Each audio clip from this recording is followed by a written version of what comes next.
ഗുരവേ ഗൗരചന്ദ്രായ രാധികായ തദാലയെ കൃഷ്ണായ കൃഷ്ണഭക്തായ തദ്ഭക്തായ നമോ നമഃ. കൃഷ്ണായ വാസുദേവായ ദേവകീനന്ദനായ ച നന്ദഗോപകുമാരായ ഗോവിന്ദായ നമോ നമഃ. ഹരേ കൃഷ്ണ. പ്രിയപ്പെട്ട എല്ലാ ഭക്തർക്കും എൻ്റെ വിനീതമായ സാഷ്ടാംഗ പ്രണാമം. ഗ്രന്ഥരാജ് ശ്രീമദ് ഭാഗവതം പ്രഥമസ്കന്ധം 3-ാമത്തെ അധ്യായമാണ് നമ്മൾ പഠിക്കുന്നത്. ശബ്ദം കുറവ് പ്രഭു. ക്ലിയർ ആണ് മാതാജി, എല്ലായിടത്തും ക്ലിയർ ആണ്. സൗണ്ട് ഉണ്ടല്ലോ, സൗണ്ട് ഉണ്ട് പ്രഭുജി. Okay, no problem.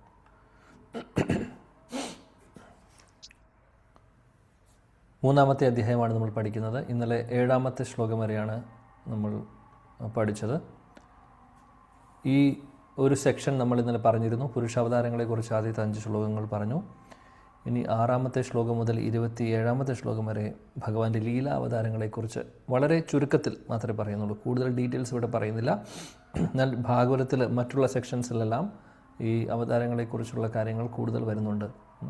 ഇവിടെ വളരെ ബ്രീഫായിട്ട് അല്ലെങ്കിൽ വളരെ ചുരുക്കത്തിൽ പറയുന്നു ഇന്ന അവതാരങ്ങൾ ഉണ്ടായിരുന്നു. അല്ലെങ്കിൽ കുറച്ചുകൂടെ കുറച്ച് പറയണം.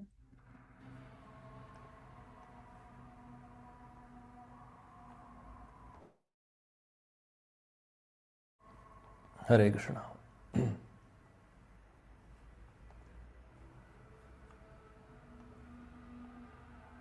കുറച്ചുകൂടെ പ്രഭു പയ്യെ ആയി പോണ്. കുറച്ചുകൂടെ ഞാൻ പറ്റുന്ന ശബ്ദത്തിൽ സംസാരിക്കുന്നുണ്ട്. ഇനി കൂടുതലാവുമ്പോൾ എനിക്ക് ചുമ വരുന്നുണ്ട്. അപ്പോൾ ഈ ഒരു ശബ്ദമാണ്. ക്ലിയർ ആണ് പ്രഭു, ക്ലിയർ ആണ്. ഹരേ കൃഷ്ണ. ഹരേ കൃഷ്ണ. എന്താണ് പറഞ്ഞത്? ഓക്കെ, ലീലാവതാരങ്ങളെക്കുറിച്ച് 6 മുതൽ 27-ാമത്തെ ശ്ലോകം വരെ ലീലാവതാരങ്ങളെക്കുറിച്ച് വളരെ ചുരുക്കത്തിൽ പറയുന്നു. അപ്പോൾ ഇന്നലെ നമ്മൾ 4 കുമാരന്മാരുടെ അവതാരത്തെക്കുറിച്ച് പറഞ്ഞു 6-ാമത്തെ ശ്ലോകത്തിൽ. 7-ാമത്തെ ശ്ലോകത്തിൽ വരാഹദേവനെക്കുറിച്ച് പറഞ്ഞു. ഇനി 8-ാമത്തെ ശ്ലോകമാണ് ഇന്ന് നമ്മൾ നോക്കേണ്ടത്. 8-ാമത്തെ ശ്ലോകം മുതൽ നമുക്ക് നോക്കാം. ശ്രീപാദ് നാരദമുനിയെക്കുറിച്ചാണ് 8-ാമത്തെ ശ്ലോകം പറയുന്നത്.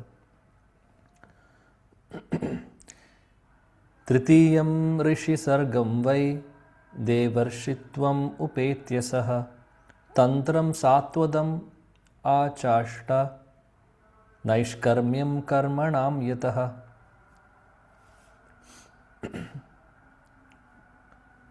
ഓക്കെ, രാധാദേവി മാതാജി ഉണ്ടോ? ശബ്ദമുണ്ടോ? ഹരേ കൃഷ്ണ പ്രഭുജി.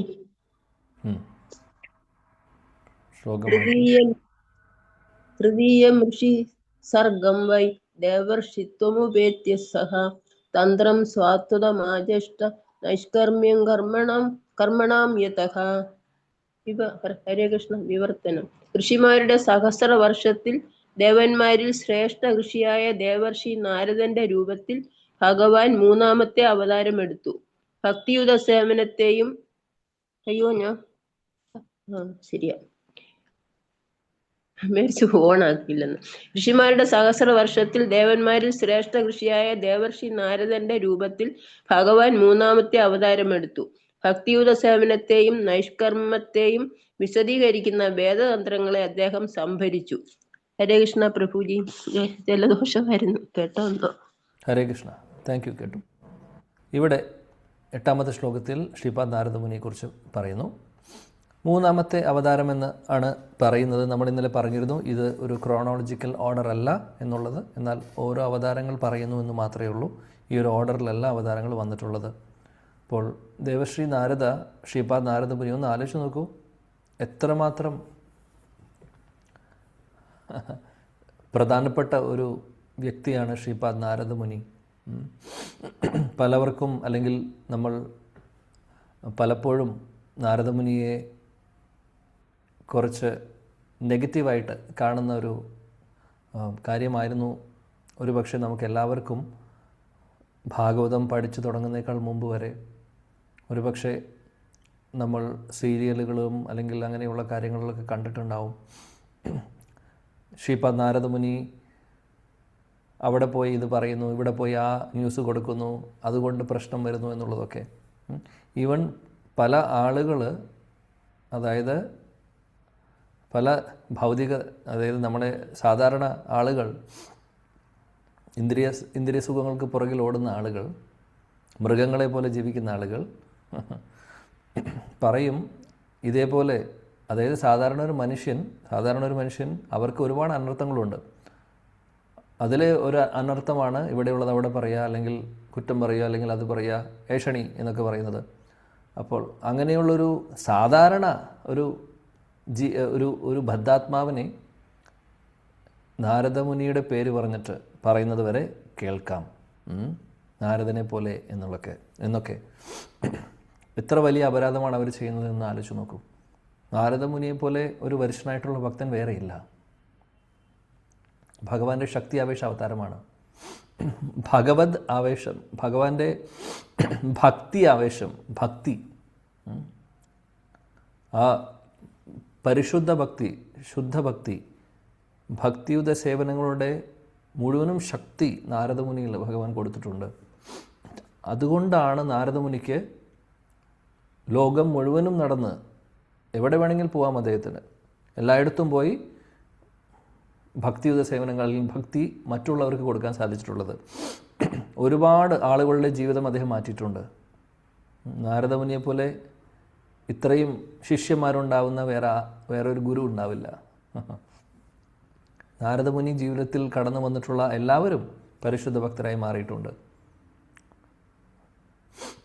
ശ്രീമദ് ഭാഗവതത്തിൽ നോക്കിക്കഴിഞ്ഞാൽ ധ്രുവ മഹാരാജൻ്റെ ചരിത്രം പഠിച്ചാൽ അവിടെയും നമ്മൾ പഠിക്കും. 4-ാമത്തെ സ്കന്ധത്തിൽ ശ്രീപാദ് നാരദമുനിയാണ് ധ്രുവ മഹാരാജനെ വേണ്ട രീതിയിൽ കാര്യം നിർദ്ദേശിച്ചു കൊടുക്കുന്നത്. നാരദമുനി പറയുന്നതനുസരിച്ചിട്ടാണ് ധ്രുവ മഹാരാജ് പിന്നീട് തപസ്യ ചെയ്യുന്നതും ഭഗവാന്റെ നാമം ജപിക്കുന്നതുമൊക്കെ. നാമം പറഞ്ഞു കൊടുക്കുന്നത് നാരദമുനിയാണ്.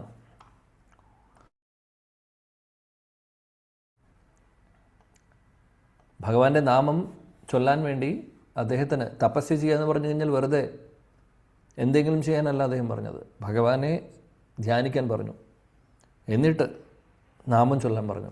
അങ്ങനെ ഭഗവാന്റെ നാമം ചൊല്ലിക്കൊണ്ടാണ് ധ്രുവ മഹാരാജാവ് 6 മാസം തപസ്യ ചെയ്തത്. 6 മാസത്തിൽ അദ്ദേഹത്തിന് ഭഗവത് ദർശനം ഉണ്ടായി. പിന്നീട് എന്ത് സംഭവിച്ചു എന്നുള്ളത് നമുക്കറിയാം.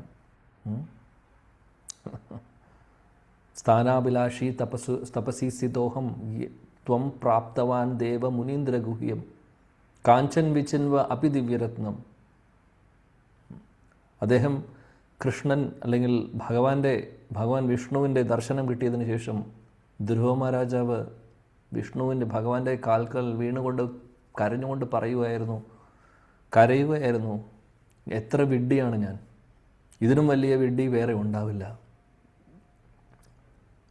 മുത്തശ്ശനേക്കാൾ വലിയ സാമ്രാജ്യമാണ് ഞാൻ ആഗ്രഹിച്ചത്, അതായത് ബ്രഹ്മാവിനേക്കാൾ വലിയത്. അദ്ദേഹത്തിൻ്റെ അച്ഛൻ ഉത്താനപാത, അല്ലെങ്കിൽ അതായത് ഇത് സത്യയുഗത്തിൽ നടക്കുന്നതാണ്. അതായത് ബ്രഹ്മാവിൻ്റെ സാമ്രാജ്യത്തേക്കാൾ വലിയ സാമ്രാജ്യമാണ് ഞാൻ ആഗ്രഹിച്ചത്. അതൊക്കെ ഇപ്പോൾ എനിക്ക് തോന്നുന്നു വെറും കുപ്പിച്ചില്ല് പോലെയാണ് എന്നുള്ളത്. അങ്ങയെ കണ്ടതിന് ശേഷം, അങ്ങയുടെ ദർശനം കിട്ടിയതിന് ശേഷം, എത്ര വലിയ പാപിയാണ് ഞാൻ എന്നാണ് ധ്രുവ മഹാരാജ് കരഞ്ഞുകൊണ്ട് പറഞ്ഞത്. ഇതെല്ലാം എങ്ങനെ സംഭവിച്ചു, ഈ ഒരു പരിവർത്തനം എങ്ങനെ നടന്നു, ഇതിൻ്റെ കാരണം ശ്രീപാദ് നാരദമുനിയാണ്. നാരദമുനിയുടെ അനുഗ്രഹം കൊണ്ടാണ് അദ്ദേഹം മാറിയത്. ധ്രുവ ചരിത്രം അങ്ങനെ പറയുന്നു. ഇനി പ്രഹ്ലാദ് ചരിത്രം നോക്കിക്കഴിഞ്ഞാൽ അവിടെയും പ്രഹ്ലാദ് മഹാരാജാവിന് പറഞ്ഞു കൊടുക്കുന്നത് ആരാണ്? ഭഗവാനെക്കുറിച്ച് പറഞ്ഞു കൊടുക്കുന്നത് നാരദമുനിയാണ്. അമ്മയുടെ ഗർഭപാത്രത്തിൽ ഇരിക്കുന്ന സമയത്ത് പ്രഹ്ലാദ് ഭഗവാനെക്കുറിച്ച് കേട്ടു. അപ്പോൾ കയാതുവിന് ഭഗവാനെക്കുറിച്ച് പറഞ്ഞു കൊടുത്തത് നാരദമുനിയാണ്. കയാതു വലിയ ഇൻട്രസ്റ്റ് എടുത്തില്ല. എന്നാൽ ശ്രീ പ്രഹ്ലാദ് മഹാരാജ് അത് ഗർഭപാത്രത്തിൽ ഇരുന്നു കൊണ്ട് കേട്ടു ഭഗവാനെക്കുറിച്ച്. അതിനുശേഷം പുറത്ത് വന്നപ്പോൾ പിന്നെ നമുക്കറിയാം എന്തായിരുന്നു സംഭവം എന്നുള്ളത്, എന്താണ് സംഭവിച്ചിട്ടുള്ളത് എന്നുള്ളത്, അല്ലേ? പ്രഹ്ലാദിനെ പോലെ പ്രഹ്ലാദേ ഉള്ളൂ, പരിശുദ്ധ ഭക്തൻ. അപ്പോൾ അങ്ങനെയുള്ള പരിശുദ്ധ ഭക്തൻ ആരാണ് കാരണം, നിമിത്തമായത്? ദേവശ്രീ നാരദൻ. ഇനി ദശമസ്കന്ധത്തിൽ പോയി കഴിഞ്ഞാൽ മണിഗ്രീവ നള കുബേര, അവർ രണ്ടുപേരും, കുബേരൻ്റെ മക്കൾ, ഇവർ രണ്ടുപേരും ആ പൈസയുടെ അഹങ്കാരം ഉണ്ടായിരുന്നു. അതേപോലെ പാണ്ഡിത്യം നോക്കുവാണെങ്കിലും ഭംഗി നോക്കുവാണെങ്കിലും ഐശ്വര്യങ്ങൾ നോക്കുവാണെങ്കിലും ഇതെല്ലാം അവർക്ക് ഉണ്ടായിരുന്നു. കുബേരൻ്റെ മക്കളായിരുന്നു. കുബേരൻ ആരാണെന്ന് നമുക്കറിയാം. അദ്ദേഹം ദേവതമാരുടെ ട്രഷററാണ്. അദ്ദേഹമാണ് ധനം, അല്ലെങ്കിൽ ട്രഷററുടെ കയ്യിൽ എല്ലാം ഉണ്ടാവും അല്ലേ. കുബേരൻ്റെ മക്കളാണ് അവർ. അവരുടെ ആ ഒരു സ്ഥാനത്തിന് അല്ലെങ്കിൽ അവരുടെ ഭംഗി, ആ ശ്രീ ഐശ്വര്യം, അതിൽ അവർക്ക് അഹങ്കാരമുണ്ടായിരുന്നു. ജനിച്ച കുടുംബം. കുന്തി മഹാറാണി പറയുന്നുണ്ട് കുന്തി സ്തുതിയിൽ, അതായത് 4 കാര്യങ്ങൾ. അതായത് നല്ല കുടുംബത്തിൽ ജനിക്കുക, കുടുംബത്തിൽ ജനിച്ചു കഴിഞ്ഞാൽ 2 കാണാനുള്ള ഭംഗി, ഒരുപാട് ഐശ്വര്യങ്ങൾ, പൈസ, ധനം, ഇതെല്ലാം ഉണ്ടെങ്കിൽ, പാണ്ഡിത്യം, ഇതെല്ലാം ഉണ്ടെങ്കിൽ, ഇതെല്ലാം നമ്മുടെ ഭക്തി അല്ലെങ്കിൽ ലക്ഷ്യത്തിലേക്ക് എത്തുവാൻ തടസ്സങ്ങളാണ് എന്നുള്ളത്. ഭക്തിയിലുള്ള തടസ്സങ്ങളാണെന്ന് പറയുന്നു. ആവാനുള്ള സാധ്യത കൂടുതലാണെന്ന് പറയുന്നു. എന്നാൽ ഈ എല്ലാ ക്വാളിറ്റീസും ഈ മണിഗ്രീവൻ നാൾക്കുവേരനും ഉണ്ടായിരുന്നു. ക്വാളിറ്റീസ് എന്ന് പറഞ്ഞു കഴിഞ്ഞാൽ അഹങ്കരിക്കാനുള്ള പൈസയുണ്ട്, കാണാനുള്ള സൗന്ദര്യമുണ്ട്, എന്നാൽ എല്ലാ അറിവുകളുമുണ്ട്. എല്ലാം കൊണ്ടും അവർ വലിയ ആളുകളായിരുന്നു ഭൗതിക തലത്തിൽ നോക്കുകയാണെങ്കിൽ. എന്നാൽ അത് തന്നെ അവരുടെ വീഴ്ചയ്ക്ക് കാരണമായി അല്ലേ. നാരദമുനി വന്ന സമയത്ത് വേണ്ട രീതിയിൽ അവർ അദ്ദേഹത്തെ ബഹുമാനിച്ചില്ല. അതുകൊണ്ട് നാരദമുനി ആക്ച്വലി അവിടെ ശപിക്കുകയല്ല ചെയ്തത്, അനുഗ്രഹിക്കുകയാണ് ചെയ്തത്. ശാപം അത് അനുഗ്രഹമായിരുന്നു. എന്തായിരുന്നു ഇതിനും വലിയൊരു മഹാസൗഭാഗ്യം അവർക്ക് കിട്ടാനുണ്ടോ? നേരിട്ട് ഭഗവാൻ കൃഷ്ണൻ്റെ വീട്ടിൽ 2 മരങ്ങളായിട്ടാണ് വരുന്നത്. നേരിട്ട് ഭഗവാന്റെ ലീലകൾ നേരിട്ട് കാണാനുള്ള ഒരു അവസരം കൊടുക്കുകയാണ് ചെയ്യുന്നത്. അപ്പോൾ ശാപമല്ല ഇത്. ഇതിനെയാണ് പറയുന്നത്, അതായത് അഹൈതുകമായിട്ടുള്ള കൃപ. പ്രത്യേകിച്ച് കാരണമൊന്നുമില്ല. അവിടെ ആ സെക്ഷനിൽ ശുകദേവ് ഗോസ്വാമി പറയുന്നത് യദൃച്ഛയ എന്ന് പറയുന്ന വാക്ക് ഉപയോഗിക്കുന്നുണ്ട്. അതായത് യദൃച്ഛയ എന്ന് പറഞ്ഞു കഴിഞ്ഞാൽ പ്രത്യേകിച്ച് കാരണമൊന്നുമില്ല. നാരദമുനി അവിടെ വരികയാണ് ചെയ്യുന്നത്. ആ ഒരു സീനിൽ വരുന്നു. യദൃച്ഛയ വന്നു, അവർക്ക് അനുഗ്രഹം കിട്ടി. ഒരു ജന്മത്തിൽ മരങ്ങളായി വരേണ്ടി വന്നു. കൃഷ്ണൻ്റെ കൈകൾ കൊണ്ട് തന്നെ അവർക്ക് മുക്തി കിട്ടുന്നു. അതിനുശേഷം ശ്രീല ജീവഗോസ്വാമി പറയുന്നു, മണിഗ്രീവ നളകുബേര ദേവലോകത്തേക്കല്ല പോയത്, അവർ ശാശ്വത ലോകത്തിലെ ഗോലോക വൃന്ദാവനത്തിലേക്കാണ് പോകുന്നത്. സ്നിഗ്ധകണ്ഠ മധുകണ്ഠ എന്ന് പറയുന്ന പേരിൽ. അവരുടെ ജോലി എന്താണെന്ന് വെച്ചാൽ, അവരുടെ ഡ്യൂട്ടി എന്താണെന്ന് വെച്ചാൽ, എല്ലാ വീടുകളിലും പോയി ഭഗവാന്റെ ലീലകൾ പറയുന്നത്. ഇന്ന് ഭഗവാൻ അവിടെ പോയി, ഇന്ന് ഇവിടെ പോയി, എല്ലാ സ്ഥലങ്ങളിലും പോയി ലൈവ് ടെലികാസ്റ്റ് കൃഷ്ണലീല പറഞ്ഞു കൊടുക്കുന്ന ഒരു ജോലിയാണ് അവർക്കുള്ളത് ഗോലോക വൃന്ദാവനത്തിൽ. അങ്ങനെയുള്ള 2 പോസ്റ്റാണ് ആർക്ക് കിട്ടുന്നത്? മണിഗ്രീവ നളകുബേര. ഇത് ശ്രീല ജീവഗോസ്വാമി ഗോപാൽ ചമ്പുവിൽ പറയുന്നുണ്ട്. അപ്പോൾ ഒന്ന് ആലോചിച്ച് നോക്കൂ, എവിടെ കിടന്നിരുന്നതാണ് അവർ. ഓക്കെ, ഭൗതിക തലത്തിൽ നോക്കുമ്പോൾ വലിയ ആളുകളായിരുന്നു, പക്ഷേ അതിൽ കാര്യമില്ല. അതിലല്ല കാര്യം ഇരിക്കുന്നത്, ഭക്തിയിലാണ് കാര്യം ഇരിക്കുന്നത്. ഒരു ജന്മം കൊണ്ട് അവർക്ക് ഏറ്റവും വലിയ സ്ഥാനമാണ് കിട്ടിയത്. ഇതിനുള്ള കാരണം ആരാണ്? ശ്രീപാദ് നാരദമുനി. യദൃച്ഛയ, പ്രത്യേകിച്ച് കാരണമൊന്നുമില്ല അവിടെ വരാൻ. അദ്ദേഹം യദൃച്ഛയ അവിടെ വന്നു, അവർക്ക് അനുഗ്രഹം കിട്ടുന്നു.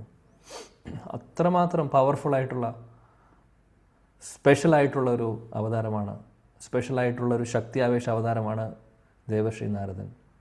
നമ്മൾ ഒരുപാട് ബഹുമാനിക്കേണ്ട ഒരു വ്യക്തിയാണ്. പറയുന്നു ദേവശ്രീ നാരദമുനി, എവിടെയാണോ നമ്മൾ ഭഗവാനെക്കുറിച്ച് നാമം ജപിക്കുന്നത്, എവിടെയാണോ കീർത്തനം നടക്കുന്നത്, എവിടെയാണോ ഭഗവാനെ സ്തുതിക്കുന്നത്, അവിടെ നാരദമുനി ഉണ്ടാവുന്ന പറയുന്നത്. കാര്യം നാരദമുനി ചെയ്തുകൊണ്ടിരിക്കുന്ന അതാണ്, അദ്ദേഹം കേൾക്കാൻ ആഗ്രഹിക്കുന്നതും അതാണ്. ഒരിക്കൽ പ്രഭുപാദ് ക്ലാസ് എടുക്കുന്ന സമയത്ത് അദ്ദേഹം ഇങ്ങനെ ചിരിക്കുമായിരുന്നു. ചിരിക്കുന്ന സമയത്ത് കുറച്ച് നേരം ക്ലാസ് നിർത്തി അദ്ദേഹം ചെറിയൊരു പുഞ്ചിരി ഉണ്ടായി. ക്ലാസ് കഴിഞ്ഞതിന് ശേഷം ഭക്തർ ചോദിച്ചു, അങ്ങ് ഇടയിലൊന്ന് നിർത്തിയിരുന്നു, പിന്നെ ചിരിക്കണമെന്ന് കണ്ടു, എന്തായിരുന്നു കാരണമെന്ന്. ആ സമയത്ത് പറഞ്ഞു, നാരദമുനി വന്നിട്ടുണ്ടായിരുന്നു, അദ്ദേഹം ഉണ്ടായിരുന്നു ഈ കീർത്തനത്തിൽ, ഈ സത്സംഗത്തിൽ അദ്ദേഹം ഇരിക്കുന്നുണ്ടായിരുന്നു എന്ന് പറഞ്ഞു. അദ്ദേഹത്തിന് ശീലപ്രഭുപാദിനെ കാണാൻ സാധിക്കും. ഇപ്പോൾ ദേവർഷി നാരദമുനി ഇങ്ങനെയാണ്. അദ്ദേഹം എവിടെയാണോ എത്ര ഗായന്തി മദ്ഭക്ത തത്ര തിഷ്ടാമി നാരദ, അത് ഭഗവാൻ നാരദമുനിയോട് പറയുന്നതാണ്. എവിടെയാണോ എൻ്റെ ഭക്തർ എൻ്റെ നാമം ജപിക്കുന്ന കീർത്തനം ചൊല്ലുന്നത് അവിടെ ഞാനുണ്ട് എന്നുള്ളത്. അപ്പോൾ ഭഗവാൻ ഉണ്ടെങ്കിൽ കൂടെ നാരദമുനിയുണ്ട്, സംശയമൊന്നുമില്ല.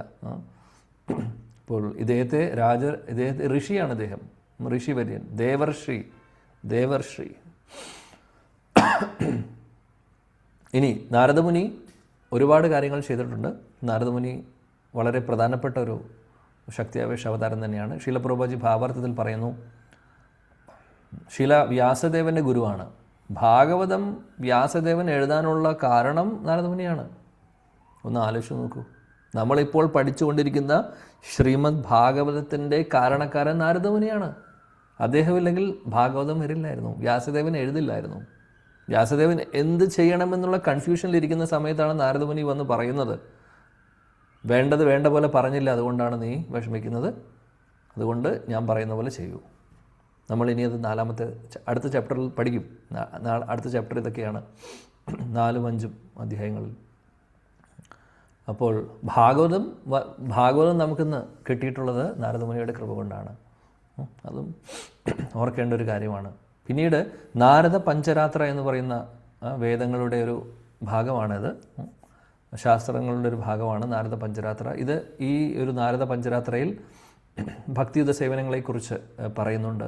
ഈവൻ നമ്മൾ ചെയ്യുന്ന ഈ DT അല്ലെങ്കിൽ അമ്പലങ്ങളിലെ, ഇപ്പോൾ ഹരകൃഷ്ണ അമ്പലങ്ങളിലെ വിധികളെല്ലാം, ശ്രീമൂർത്തി വിഗ്രഹ സേവനങ്ങൾ, ആ വിധികളെല്ലാം ഈ നാരദ പഞ്ചരാത്ര എന്ന് പറയുന്ന ഗ്രന്ഥത്തെ ബേസ് ചെയ്തിട്ടാണുള്ളത്.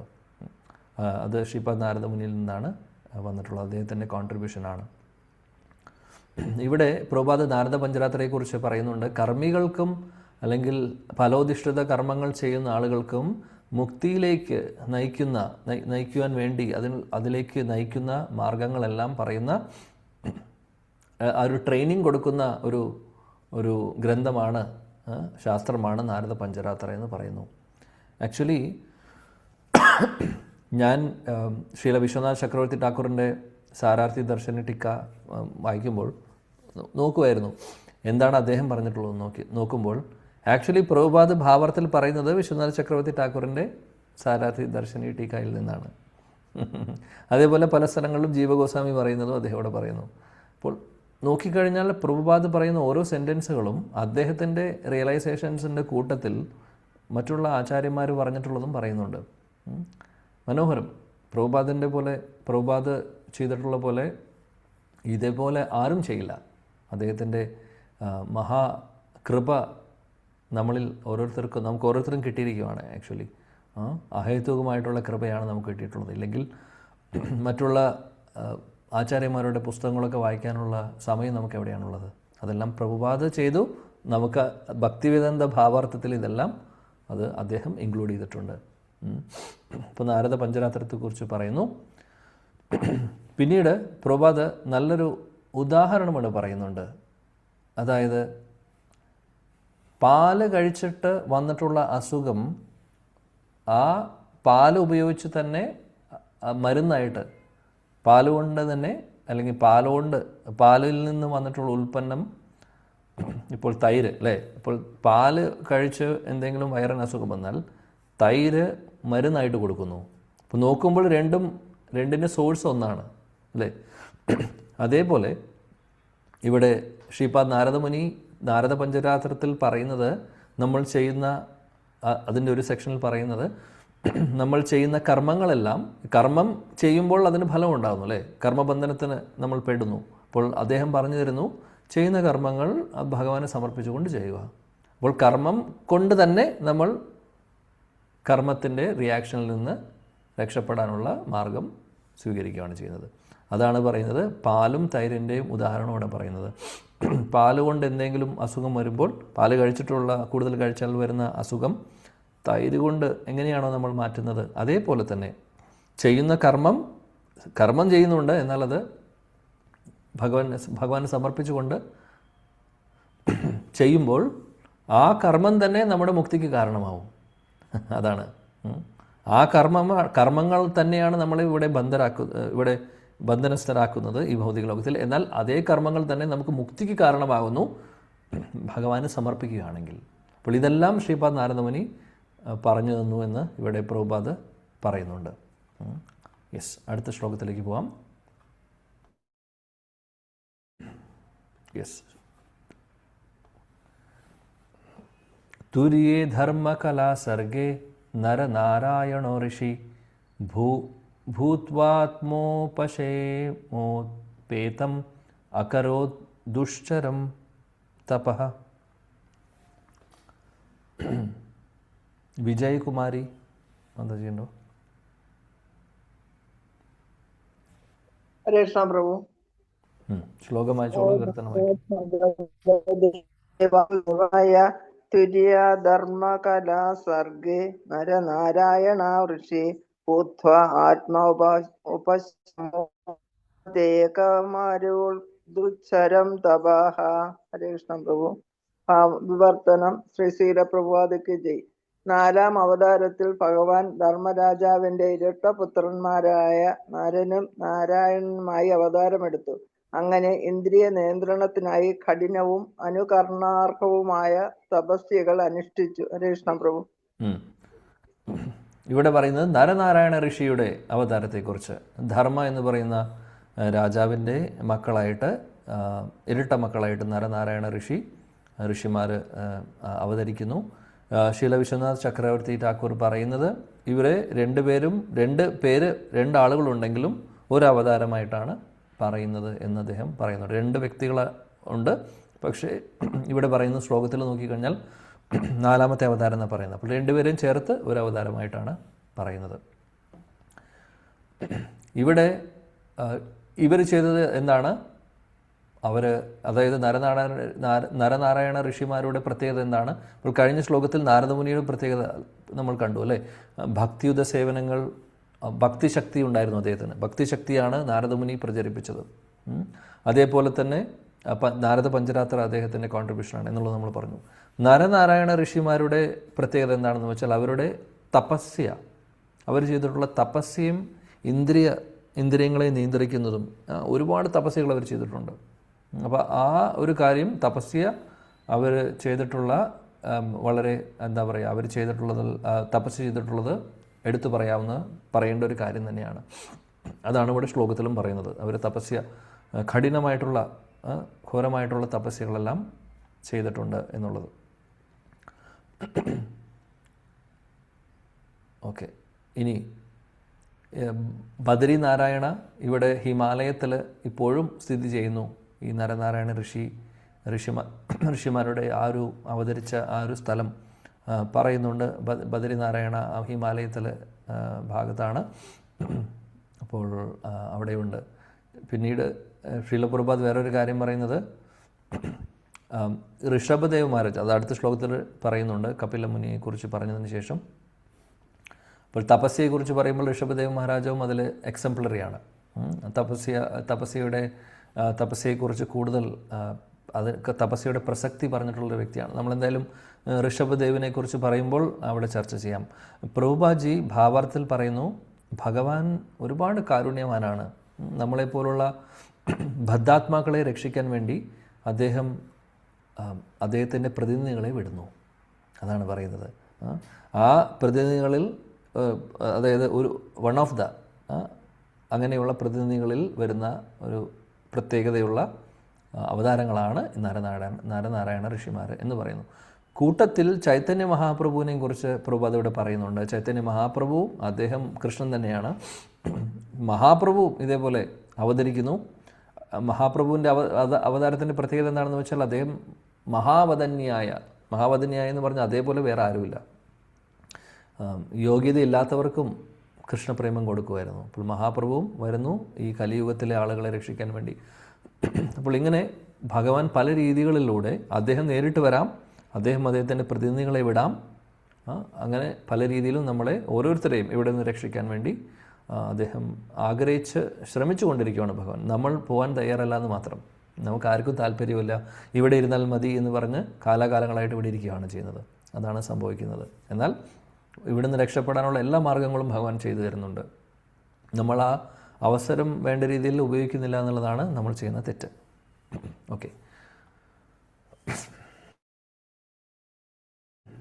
ശ്ലോകം 10 കപിലമുനി. നോക്കാം.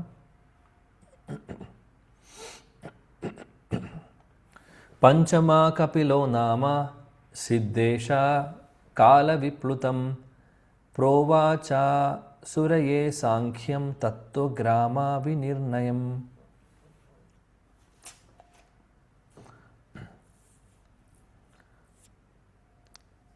गीता मुरली माता जी.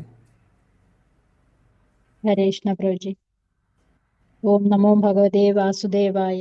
पंचम कपिलो नाम सिद्धेश काल विप्लुतम प्रोवाचासुये साख्यम तत्वग्राम विनिर्णयम. വർത്തനം ബൈഎസ്സി ഭക്തിവേദാന്ത സ്വാമി ശ്രീല പ്രഭുപാദ് കി ജയ്. കപില ഭഗവാൻ എന്ന നാമധേയത്തോടു കൂടിയ 5ാം അവതാരം പൂർണ്ണാഭിജ്ഞരായ ജീവാത്മാക്കളിൽ ഉത്കൃഷ്ടനാകുന്നു. സൃഷ്ടിഘടക പദാർത്ഥവും അതിഭൗതിക ശാസ്ത്രവും സംബന്ധിച്ച ജ്ഞാനം ആസുരി ബ്രാഹ്മണന് അദ്ദേഹം നൽകി. കാലക്രമേണ ഈ ജ്ഞാനം നഷ്ടപ്പെട്ടു. ഹരേ കൃഷ്ണ. ഹരേ കൃഷ്ണ. ഇവിടെ പറയുന്നത് കപിലമുനിയെക്കുറിച്ചാണ്. കപിലദേവൻ ഭഗവാന്റെ വേറെ ഒരു അവതാരം നമ്മൾ കഴിഞ്ഞ ക്ലാസ്സിൽ പറഞ്ഞിരുന്നു. കപിലദേവനെക്കുറിച്ച്, കപിലദേവൻ അദ്ദേഹത്തെക്കുറിച്ച് 3ാമത്തെ സ്കന്ധത്തിൽ നമ്മൾ കൂടുതൽ ഡീറ്റെയിൽസ് പഠിക്കും. 3ാമത്തെ സ്കന്ധത്തിൽ കപിലദേവനും അദ്ദേഹത്തിൻ്റെ അച്ഛനും അമ്മയെക്കുറിച്ചൊക്കെ അവിടെ പറയുന്നുണ്ട്. നമ്മളത് അവിടെ പഠിക്കും. എന്തായാലും അതുകൊണ്ട് കൂടുതൽ ഇവിടെ പറയുന്നില്ല. ആസുരി ബ്രാഹ്മണ, അതൊരു ബ്രാഹ്മണൻ്റെ പേരാണ്. ആ ബ്രാഹ്മണൻ അദ്ദേഹം സാഖ്യ തത്വങ്ങൾ പറഞ്ഞു കൊടുത്തു. സാഖ്യ തത്വങ്ങൾ എന്താണെന്ന് വെച്ചാൽ ഈ ഭൗതിക മൂലകങ്ങളെക്കുറിച്ചുള്ള കാര്യങ്ങൾ നമ്മൾ കഴിഞ്ഞ ദിവസം ചർച്ച ചെയ്ത 24 മൂലകങ്ങളെക്കുറിച്ചൊക്കെ, ഭൗതിക ലോക സൃഷ്ടിക്ക് വേണ്ടിയിട്ടുള്ളത്. അപ്പോൾ ഈ മൂലകങ്ങളെക്കുറിച്ചും അങ്ങനെയുള്ള ഡീറ്റെയിൽസ് എല്ലാം, ഈ ഒരു കാര്യങ്ങളൊക്കെ ഇതിനെ സാഖ്യ എന്ന് പറയുന്നത്. ആ സാഖ്യ ഫിലോസഫി അല്ലെങ്കിൽ ആ തത്വങ്ങളെല്ലാം ആസുരി ബ്രാഹ്മണന് പറഞ്ഞു കൊടുത്തത് ആരാണ്? കപില മുനിയാണ് എന്ന്. വേറൊരു സെക്ഷനിൽ പ്രഭുപാദ് പറയുന്നുണ്ട്, പല സെക്ഷനിൽ പറയുന്നുണ്ട്. കപിലമുനിയെക്കുറിച്ച് പറയുമ്പോൾ വേറെ ഒരു കപിലനുണ്ടായിരുന്നു. പ്രഭുപാദ് പറയാറുണ്ട്, ആ കപിലനാണെങ്കിൽ നിരീശ്വരവാദിയായിട്ടുള്ളൊരു കപിലനുണ്ടായിരുന്നു. അദ്ദേഹം സാഖ്യ തത്വങ്ങൾ പറയുന്നുണ്ടായിരുന്നു. അതുകൊണ്ട് പ്രഭുപാദ് എപ്പോഴും പറയും, ആ കപിലനെ, ആ നിരീശ്വരവാദിയായിട്ടുള്ള ആ കപിലനെ ഒരിക്കലും, ആ കപിലൻ ഒറിജിനൽ അല്ല എന്നുള്ളത്. ഈ കപിലമുനി, നമ്മളിപ്പോൾ ചർച്ച ചെയ്യുന്ന കപിലമുനിയാണ് സാഖ്യ ഫിലോസഫി തന്നിട്ടുള്ളത്. അത് ഭഗവാന്റെ അവതാരം തന്നെയാണ് എന്നുള്ളത് അദ്ദേഹം പ്രഭുപാദ് നമ്മളെ ഓർമ്മിപ്പിക്കാറുണ്ട് എപ്പോഴും. ഓക്കെ,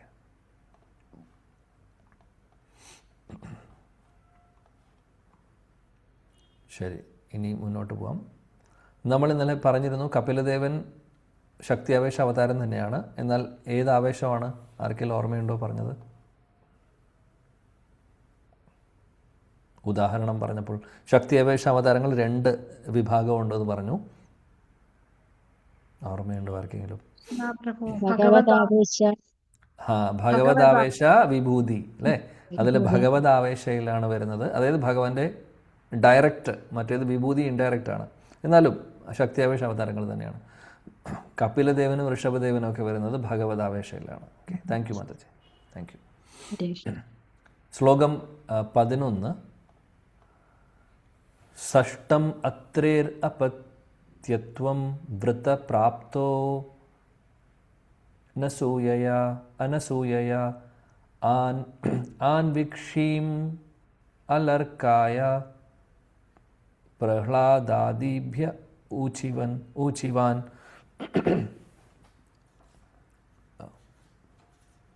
ഷീമ മാതാജി ഉണ്ടോ?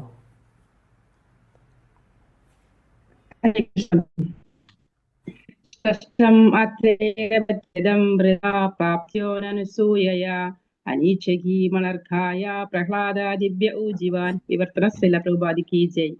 അത്രി മഹർഷിയുടെ പുത്രനാണ് 6ാം പുരുഷാവതാരം. ഒരവതാരത്തിനായി പ്രാർത്ഥിച്ച അനസൂയയുടെ ഗർഭപാത്രത്തിൽ നിന്നും അദ്ദേഹം ജന്മമെടുത്തു. അലർക്കനും പ്രഹ്ലാദനും മറ്റുള്ളവർക്കും യദു, ഹൈഹയ തുടങ്ങിയവർക്കും അതീന്ദ്രിയ വിഷയങ്ങൾ അദ്ദേഹം അരുളി ചെയ്തു. ഹരേ കൃഷ്ണ പ്രഭു. Thank you. അത്രി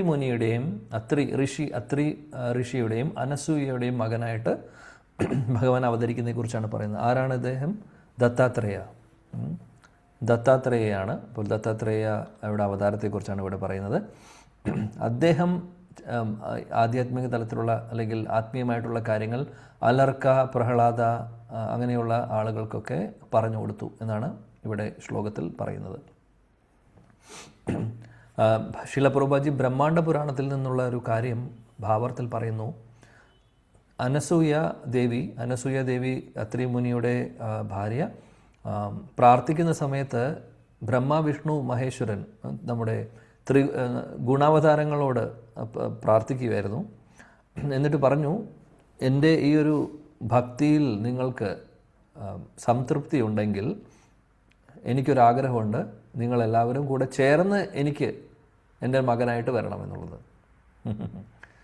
അങ്ങനെയാണ് ആക്ച്വലി പറയുന്നു. ബ്രഹ്മ, വിഷ്ണു, മഹേശ്വര ഇവർ 3 പേരും കൂടെ കമ്പൈൻ ചെയ്ത് അല്ലെങ്കിൽ ആ കോമ്പിനേഷനിലുള്ള ഒരു അവതാരമാണ് ദത്താത്രേയ. അതാണ് ബ്രഹ്മാണ്ഡ പുരാണത്തിൽ നിന്നുള്ള ഒരു കണക്ഷൻ ശീലപ്രഭാത് ഇവിടെ പറയുന്നുണ്ട്. അപ്പം ദത്താത്രേയ മുനിയെക്കുറിച്ച് നമ്മൾ കൂടുതൽ ദത്താത്രേയനെക്കുറിച്ച് കൂടുതൽ വേറെ സ്കന്ധത്തിൽ പഠിക്കുന്നുണ്ട്. ഓക്കെ, എന്നാലും അവിടെ എത്തുമ്പോൾ കൂടുതൽ നമുക്ക് ചർച്ച ചെയ്യാം. ഓക്കെ, ഇനി അടുത്ത ശ്ലോകത്തിലേക്ക് പോകാം. സപ്തമ തഥാ സപ്തമ ആകൂത്യാം രുചേർയജ്ഞോ വ്യജായത. ഓക്കെ, സാ യാമാധ്യേ സുരാഗണൈർ ആപത് സ്വായംഭൂവാന്തരം. ശ്ലോകം വായിച്ചോളൂ.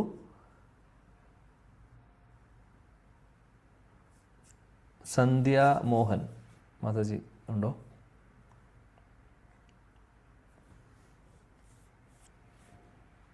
ഓക്കെ, ഇല്ലെങ്കിൽ GK നായർ പ്രഭു വായിക്കോ, ശ്ലോകം ചൊല്ലു. ഹരേ കൃഷ്ണ പ്രഭു. പ്രണാം പ്രഭു. ഹരേ കൃഷ്ണ. ഓം ശ്രീ ഗുരുഭ്യോ നമഃ. ഓം നമോ ഭഗവതേ വാസുദേവായ. ശ്ലോകം 12. തത സപ്തമ ആകൂത്യാം രുചേർയജ്ഞോഭ്യജായത സ യാമാദ്യൈ സുരഗണൈരവത് സ്വയംഭുവാന്തരം. കൃഷ്ണ. വിവർത്തനം ശ്രീല പ്രഭുപാദ് കി ജയ്. രുചി പ്രജാപതിയുടെയും പത്നി ആകൂതിയുടെയും പുത്രനായ യജ്ഞനാണ് 7ാമത്തെ അവതാരം. സ്വയംഭൂമനുവിന്റെ ആധിപത്യ കാലത്തെ നിയന്ത്രിച്ചിരുന്ന അവിടുന്ന് അവിടുത്തെ പുത്രനായ യാമൻ മുതലായ ദേവന്മാർ സഹായിച്ചു. രക്ഷണ. 7ാമത്തെ അവതാരമായിട്ട് ഇവിടെ പറയുന്നത് യജ്ഞ എന്ന് പറയുന്ന ഒരു അവതാരമാണ്. പ്രജാപതി രുചിയുടെയും ആകുതിയുടെയും മകനായിട്ട് ഭഗവാൻ അവതരിക്കുന്നതാണ്. ഇദ്ദേഹം സ്വയംഭൂ മനുവിൻ്റെ സമയത്ത് ആ സമയത്ത് അദ്ദേഹം വന്നു. അതിനുശേഷം ദേവതമാരെ സഹായിച്ചു എന്നൊക്കെ ഇവിടെ ഈ ശ്ലോകത്തിൽ പറയുന്നുണ്ട്. ഓക്കെ, ശീലപ്രഭുജി ഭാവാർത്ഥത്തിൽ ഒരു പ്രധാനപ്പെട്ട പോയിന്റ് പറയുന്നുണ്ട്. എന്താണെന്ന് വെച്ചാൽ, ഈ ബ്രഹ്മാവാനും പ്രജാപതിയാവാനും ഇന്ദ്രനാവാനും ഒക്കെ ക്വാളിഫൈഡ് ആയിട്ടുള്ള യോഗ്യതയുള്ള ആളുകൾ ഇല്ലാത്ത സമയത്ത് ഭഗവാൻ നേരിട്ട് ആ പോസ്റ്റ് എടുക്കുന്നു എന്ന്.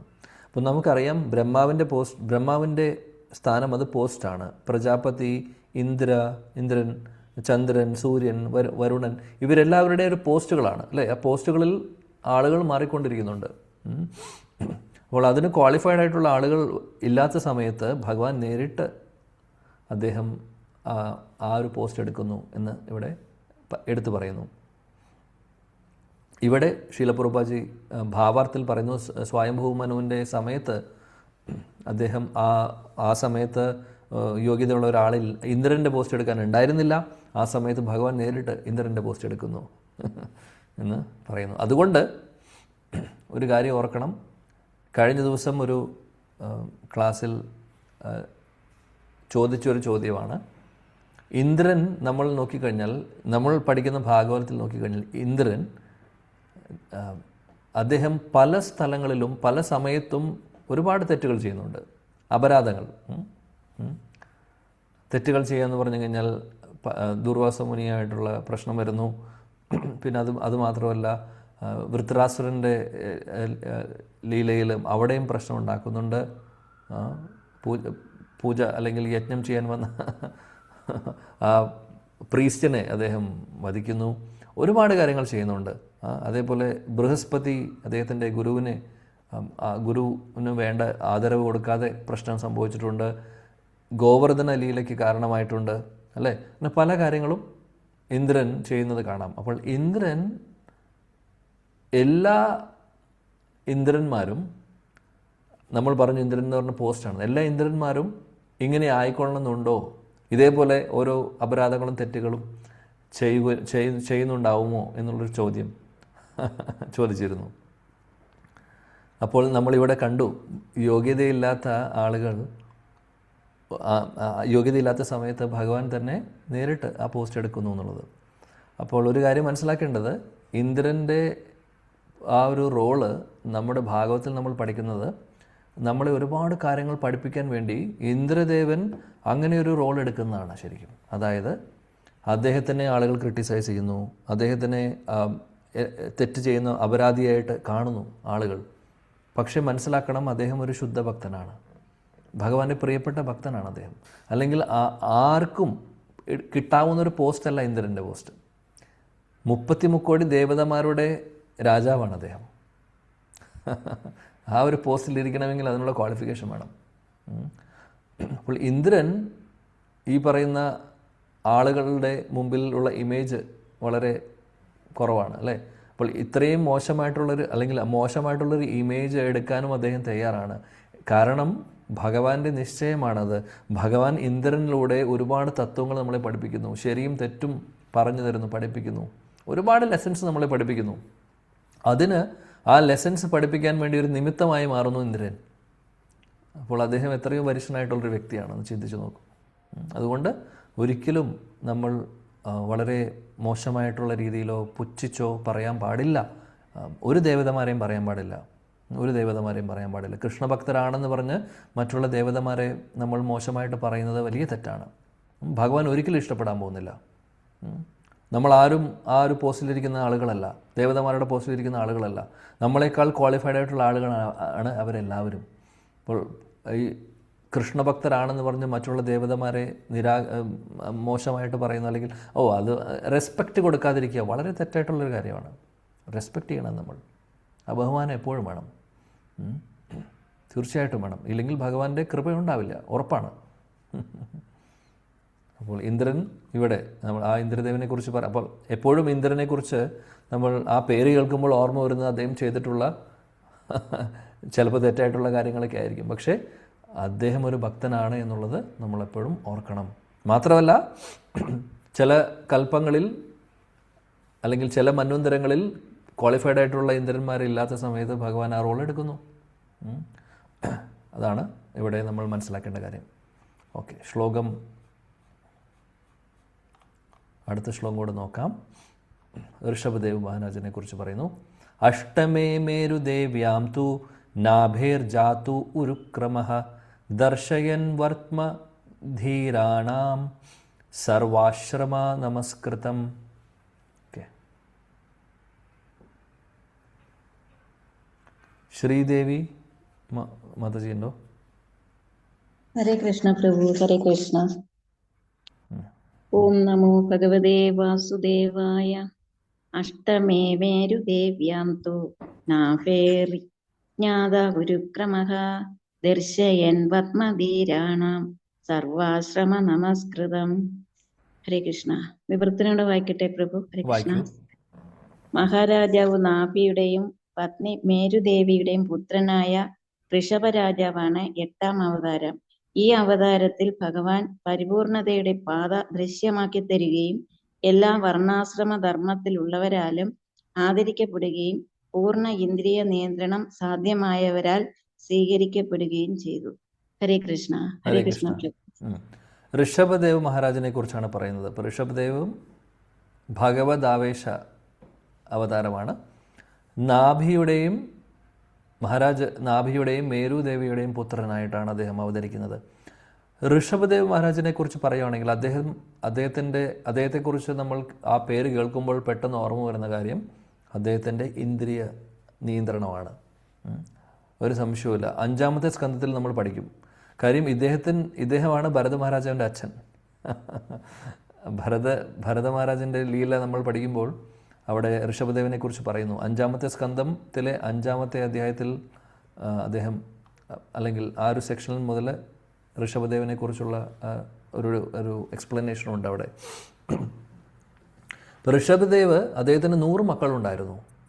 അതിലെ ഒന്ന് നമ്മുടെ ഭരത് മഹാരാജ്, ബാക്കി നവയോഗേന്ദ്രന്മാർ 10 പേര്, പിന്നെയുള്ള 90 പേര് അവരെല്ലാവരും ബ്രഹ്മചാരിമാരായി. എല്ലാവരും ഇതിൽ ഭരത് മഹാരാജ് മാത്രമാണ് പിന്നീട് ലോകം മുഴുവനും ഭരിക്കുന്നത്. അദ്ദേഹത്തിൻ്റെ പേരിലാണ് ഭാരതവർഷം എന്നുള്ള പേര് നമുക്ക് കിട്ടിയിട്ടുള്ളത്. അല്ലെങ്കിൽ ഭാരതം എന്ന് പറയുന്നത്, ഭാരതവർഷം എന്ന് പറയുന്നത് ഭരത് മഹാരാജാവ് ലോകം മുഴുവനും ഭരിച്ചിരുന്നു. ഋഷഭദേവിൻ്റെ മകനാണ്. ഋഷഭദേവ് മഹാരാജ് അദ്ദേഹത്തിൻ്റെ 100 മക്കൾക്ക് കൊടുത്തിട്ടുള്ള ഉപദേശം എന്താണെന്ന് വെച്ചാൽ, ഇത് ഭാഗവതത്തിലെ 5-ാമത്തെ സ്കന്ധത്തിലെ 5-ാമത്തെ അധ്യായത്തിലെ 1-ാമത്തെ ശ്ലോകത്തിൽ നമുക്ക് കാണാൻ സാധിക്കും. നായം ദേഹോ ദേഹഭാജാം നൃലോകേ കഷ്ടാൻ കാമാൻ അർഹതേ വിദ് ഭുജാം യേ തപോദിവ്യം പുത്രകായേന സത്വം. തപോദിവ്യം അദ്ദേഹം പറയുന്നു, ഋഷഭദേവ് പറയുന്നത് എന്താണെന്ന് വെച്ചാൽ മക്കളോട്, അതായത് ഈ മനുഷ്യ ശരീരം നമുക്ക് കിട്ടിയിട്ടുണ്ട്. ഭഗവാന്റെ കൃപ കൊണ്ട് നമുക്ക് ഈ മനുഷ്യ ശരീരം കിട്ടിയിട്ടുണ്ട്. ആളുകൾ ഈ മനുഷ്യ ശരീരം ഉപയോഗിച്ച് കാലത്തും, അതായത് പകലും രാത്രിയും എന്നില്ലാതെ ഇന്ദ്രിയ സുഖങ്ങൾക്ക് വേണ്ടി ഓടി നടന്നുകൊണ്ടിരിക്കുകയാണ്. ശരീരങ്ങൾ മാറുന്നു, വീണ്ടും വേറെ ശരീരം സ്വീകരിക്കുന്നു, ഇന്ദ്രിയ സുഖങ്ങളുടെ പുറകിൽ ഓടുന്നു, മരിക്കുന്നു, വീണ്ടും ജനിക്കുന്നു, സംഭവിച്ചുകൊണ്ടിരിക്കുകയാണ് അല്ലേ? ഇനി അതിൻ്റെ ചിലപ്പോൾ എന്ത് സംഭവിക്കുന്നു, ചിലപ്പോൾ മനുഷ്യ ശരീരം വിട്ട് മൃഗശരീരത്തിലേക്ക് പ്രവേശിക്കേണ്ടി വരും. അങ്ങനെ പലതും സംഭവിക്കുന്നു. അദ്ദേഹം പറയുവാണ്, നമുക്കിപ്പോൾ മനുഷ്യ ശരീരം കിട്ടിയിട്ടുണ്ട്, അതുകൊണ്ട് ഈ ഒരു ശരീരം ഇന്ദ്രിയ സുഖങ്ങളുടെ പുറകിൽ ഓടാനുള്ളതല്ല. ഇന്ദ്രിയ സുഖങ്ങൾ നായ്ക്കും അല്ലെങ്കിൽ മറ്റുള്ള മൃഗങ്ങൾക്കും എല്ലാവരും ഏത് യോനിയിൽ പോയി കഴിഞ്ഞാലും, മൃഗങ്ങളുടെ യോനിയിൽ പോയാലും അവിടെയും ഇന്ദ്രിയ സുഖങ്ങളുണ്ട്. ആഹാര, നിദ്ര, ഭയം, മൈഥുനം, ഈ 4 കാര്യങ്ങളുണ്ട്. എന്നാൽ മനുഷ്യ ജന്മം കൊണ്ട് ഉദ്ദേശിക്കുന്നത് അതല്ല. ഋഷഭദേവ് മഹാരാജൻ്റെ നിർദ്ദേശമാണ് മക്കൾക്കുള്ളത് നമ്മളിപ്പോൾ പറഞ്ഞ ശ്ലോകത്തിൽ. എന്നിട്ട് അദ്ദേഹം പറയുന്നു, എന്താണ് പറയുന്നത്? തപോദിവ്യം പുത്രക ഏന സത്വം. തപോദിവ്യം, അതായത് തപസ്യ ചെയ്യണം. തപസ്യ എന്ന് പറഞ്ഞു കഴിഞ്ഞാൽ എന്താണ്? ഇന്ദ്രിയങ്ങളെ നിയന്ത്രിക്കുക. ഇന്ദ്രിയങ്ങളെ നിയന്ത്രിക്കുക അല്ലെങ്കിൽ ഓസ്റ്റെറിറ്റി എടുക്കുക, തപസ്യ ചെയ്യുക എന്ന് പറഞ്ഞാൽ ഇന്ദ്രിയ നിയന്ത്രണമാണ് അതിലെ ഏറ്റവും പ്രധാനപ്പെട്ട കാര്യം. ഇങ്ങനെ തപസ്യകളിലൂടെ നമ്മൾ ശുദ്ധീകരിക്കുന്നുണ്ട്, ഹൃദയം ശുദ്ധീകരിക്കുന്നു. അങ്ങനെ നമ്മൾ പതിയെ ആധ്യാത്മിക തലത്തിലേക്ക് നമ്മൾ ഉയരുന്നു. ഇതാണ് അദ്ദേഹം പറയുന്നത്. അതിൻ്റെ അർത്ഥം നമുക്കിതെങ്ങനെ ഫോളോ ചെയ്യാൻ പറ്റും? തപസ്യ എന്ന് ഉദ്ദേശിക്കുന്നത് ഇപ്പോൾ ഋഷഭദേവ് പറഞ്ഞ പോലെ നമുക്ക് ചിലപ്പോൾ സാധിക്കില്ല. കാരണം ഋഷഭദേവ് മഹാരാജാവ് അത്രമാത്രം വിരക്ത ചൂടാമണിയാണ് അദ്ദേഹം എല്ലാം ഉപേക്ഷിച്ച് പോകുന്നു. അദ്ദേഹം ലോകം മുഴുവനും ഭരിച്ചിരുന്ന ഒരു രാജാവാണ്. അദ്ദേഹം എല്ലാം ഉപേക്ഷിച്ച് പോവുകയാണ് ചെയ്യുന്നത്. ഋഷഭദേവൻ്റെ ചരിത്രത്തിൽ നമ്മൾ പഠിക്കും. അപ്പോൾ അതേപോലെ നമുക്ക് സാധിക്കില്ല. അദ്ദേഹം ഉപദേശം കൊടുക്കുന്നുണ്ട് ഇവിടെ മക്കൾക്ക്. അതിൻ്റെ അർത്ഥം നമുക്കൊരു പക്ഷേ പ്രാക്ടിക്കലി ഇതിൽ പറയുന്നത് പോലെ ആ ഒരു സ്റ്റാൻഡേർഡിൽ ചെയ്യാൻ സാധിക്കില്ല. അത് ചെയ്യേണ്ട ആവശ്യമില്ല. അതല്ല നമ്മുടെ സിറ്റുവേഷനിൽ ഇരുന്നു കൊണ്ട് പ്രാക്ടിക്കലായിട്ട് നമുക്ക് എന്ത് ചെയ്യാൻ പറ്റും അതാണ് ഫോളോ ചെയ്യേണ്ടത്. അപ്പോൾ തപസ്യ ചെയ്യാൻ പറയുന്നു. തപസ്യയുടെ ഉദ്ദേശം എന്താണ്? ഇന്ദ്രിയങ്ങളെ നിയന്ത്രിക്കുക എന്നുള്ളത്. ഇത് മിനിമം ആയിട്ടുള്ള കാര്യമാണ്. നമ്മളാരും ഈ പറയുന്ന പോലെ കാട്ടിൽ പോയി തപസ്യ ചെയ്യുന്ന ഒരു കാര്യമല്ല ഇവിടെ പറയുന്നത്. വാചോവേഗം, മനസാ ക്രോധവേഗം, ജിഹ്വാവേഗം, ഉത്തര ഉപസ്ഥവേഗം. ശീലരൂപ ഗോസ്വാമി ഉപദേശാമൃതത്തിൽ ആദ്യത്തെ ശ്ലോകത്തിൽ പറയുന്നു, വാചോവേഗം, നാവിനെ നിയന്ത്രിക്കുക, മനസ്സിനെ നിയന്ത്രിക്കുക, ഉദരത്തെ നിയന്ത്രിക്കുക, ദേഷ്യത്തെ നിയന്ത്രിക്കുക, ലൈംഗിക അവയവങ്ങളെ നിയന്ത്രിക്കുക. അതായത് ചുരുക്കം പറയുകയാണെങ്കിൽ ഓരോ ഇന്ദ്രിയങ്ങളെയും നമ്മൾ നിയന്ത്രിക്കുക. ഈ ഇന്ദ്രിയ നിയന്ത്രണം വളരെ അത്യാവശ്യമാണ് ഭക്തിയിൽ, ഒരു സംശയവും വേണ്ട. എല്ലാ ഇന്ദ്രിയങ്ങളും, പഞ്ചേന്ദ്രിയങ്ങൾ, കണ്ണ്, മൂക്ക്, എല്ലാ ഇന്ദ്രിയങ്ങളും നമുക്ക് ഭഗവാൻ തന്നിട്ടുള്ള ഓരോ ഇന്ദ്രിയങ്ങളും നിയന്ത്രിക്കുക എന്ന് പറയുന്നത്, കൺട്രോൾ ചെയ്യുക എന്ന് പറയുന്നത് വളരെ ഇമ്പോർട്ടൻ്റ് ആയിട്ടുള്ള കാര്യമാണ്. തോന്നിയത് കഴിക്കുക, ആരുണ്ടാക്കി, എവിടെ നിന്ന് വന്നു, എന്താണ് ഇതിനുള്ളത് ഒന്നും നോക്കാതെ മത്സ്യമാംസം മാത്രമല്ല, നാവിന് രുചി എന്ന് തോന്നുന്നതെല്ലാം കഴിക്കുക. ഈ നാവ് ഉപയോഗിച്ച് പറയാൻ പാടില്ലാത്ത കാര്യങ്ങൾ പറയുക. അതായത് വാക്കിനൊരു നിയന്ത്രണം ഇല്ലാത്തൊരവസ്ഥ. ആളുകൾക്ക് വിഷമമാവുന്നുണ്ടോ, അവരെ ബുദ്ധിമുട്ടിപ്പിക്കുന്നുണ്ടോ, നമ്മുടെ വാക്കുകൾ അവരെ വേദനിപ്പിക്കുന്നുണ്ടോ എന്നും നോക്കാതെ ഷൂട്ട് ചെയ്യുന്നു. ക്രോധം, പിന്നെ ദേഷ്യം വരിക എന്ന് പറയുന്നത്. നടന്നില്ല, ഞാൻ വിചാരിച്ച പോലെ നടന്നില്ല, ദേഷ്യം വന്നു. ഇന്നലെ നമ്മൾ പറഞ്ഞ പോലെ, ഇന്നലെ നമ്മൾ ആ കാമത്തെക്കുറിച്ച്, കാമക്രോധ ലോപമോഹ മത മത്സരത്തെക്കുറിച്ച് പറഞ്ഞു. അപ്പോൾ ഞാനൊരു കാര്യം ആഗ്രഹിക്കുന്നു, നടക്കാതെ വരുമ്പോൾ ദേഷ്യം വരുന്നു.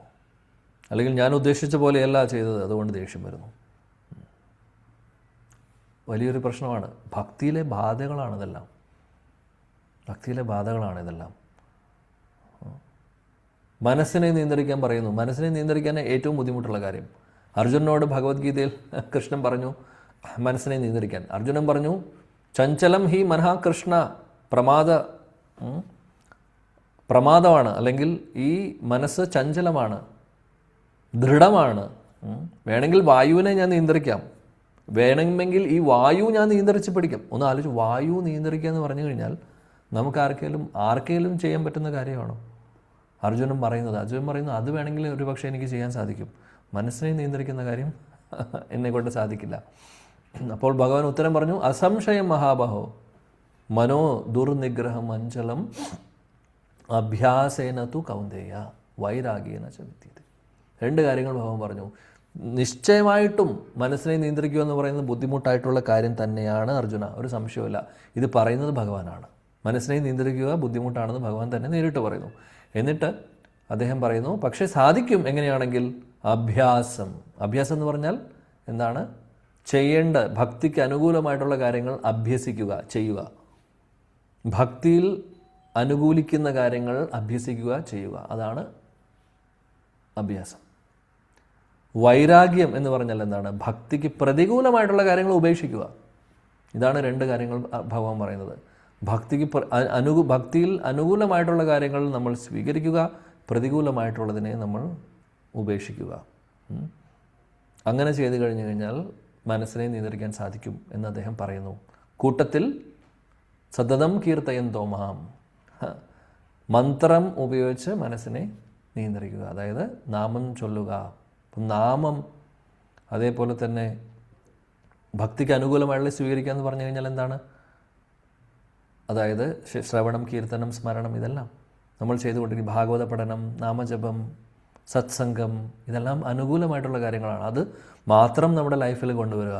പ്രതികൂലമായിട്ടുള്ള കാര്യങ്ങളെന്ന് പറഞ്ഞു കഴിഞ്ഞാൽ തോന്നിയത് കഴിക്കാൻ പോകുന്നു, മോശമായിട്ടുള്ള കൂട്ടുകെട്ട്, ഭൗതിക തലത്തിൽ മാത്രം ചിന്തിക്കുന്ന ആളുകളുടെ ഒരു അസോസിയേഷൻ, ഭഗവാനെക്കുറിച്ചൊരു ചർച്ചയോ ഇല്ല, എപ്പോഴും ന്യൂസ് പറയുന്നു, പൊളിറ്റിക്സ് പറയുന്നു, സ്പോർട്സ് പറയുന്നു, വല്ല കാര്യമുണ്ടോ ഇതുകൊണ്ട്? ആർക്കെങ്കിലും ആത്മസാക്ഷാത്കാരം നേടാൻ സാധിക്കുമോ? ആർക്കെങ്കിലും മുക്തി നേടാൻ സാധിക്കുമോ? അതുകൊണ്ട് ആർക്കും സാധിക്കില്ല. അതുകൊണ്ട് ഒരു പ്രയോജനവുമില്ല.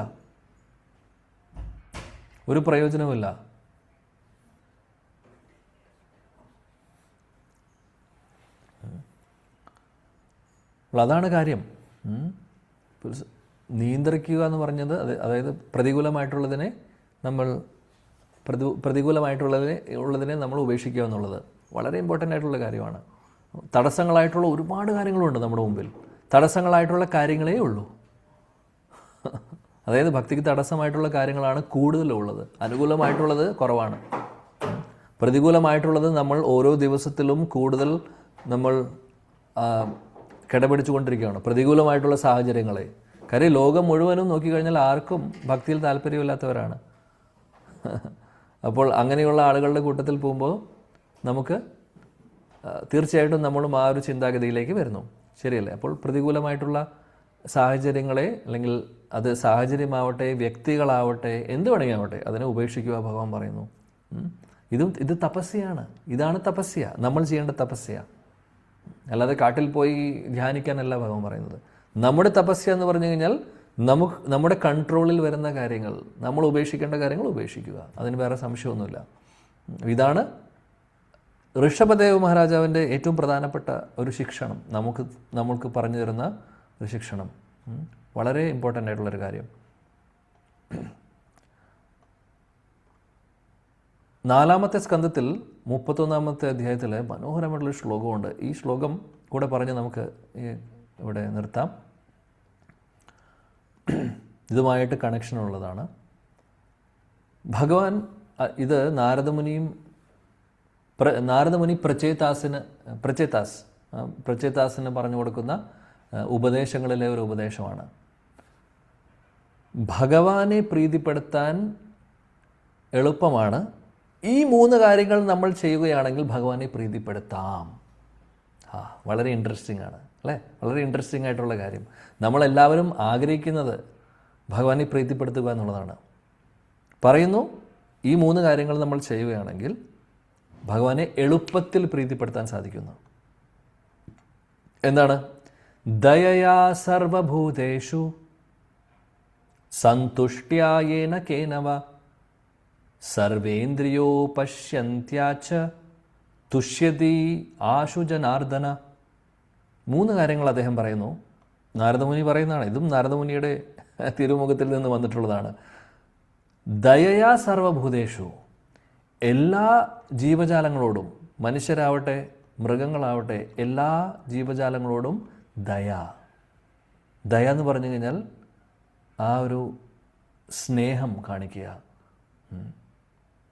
ആദ്യം ഇത് തുടങ്ങേണ്ടത് നമ്മുടെ വീട്ടിൽ നിന്നാണ്. പുറമേയുള്ള മൃഗങ്ങളെ ഉപദ്രവിക്കാതിരിക്കുക അല്ലെങ്കിൽ അങ്ങനെയുള്ള കാര്യങ്ങൾ മാത്രമല്ല, ഇത് തുടങ്ങേണ്ടത് നമ്മുടെ വീട്ടിൽ നിന്നാണ്. നമ്മൾ ഓരോരുത്തരും പല കർമ്മങ്ങളുമായിട്ട് വന്നിട്ടുള്ള ആൾക്കാരാണ്.